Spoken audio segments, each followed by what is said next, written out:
सांबार बनवायचं म्हटलं की तुम्हालाही वाटतं का खूप साहित्य लागतं आणि खूप वेळही लागतो. पण कमीत कमी साहित्यामध्ये आज मी तुमच्यासाठी सांबारची रेसिपी घेऊन आली आहे.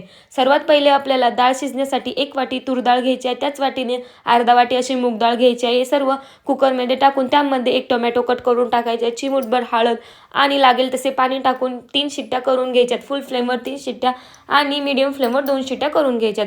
हे पहा इथे चिंच मी गरम पाण्यामध्ये ठेवली आहे.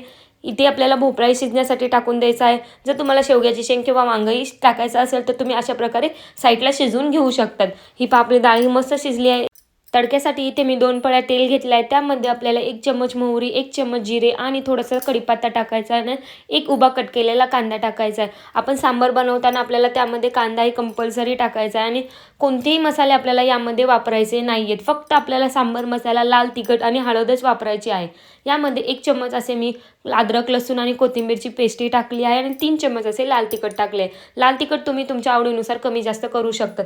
दुसरे कोणतेही मसाले आपल्याला त्यामध्ये बिलकुल टाकायचे नाही. फक्त एक सांबार मसाल्याची पुडी टाकायची आहे. इथे मी 10 वाली सांबार मसाल्याची पुडी घेतली आहे. तुम्ही कोणत्याही ब्रँडची वापरू शकतात. हे पहा त्यामध्ये आपल्याला शिजवलेली डाळ टाकायची आहे आणि आपण जे भोपळा शिजवला आहे ना ते पाण्यासकट आपल्याला त्यामध्ये टाकायचं आहे.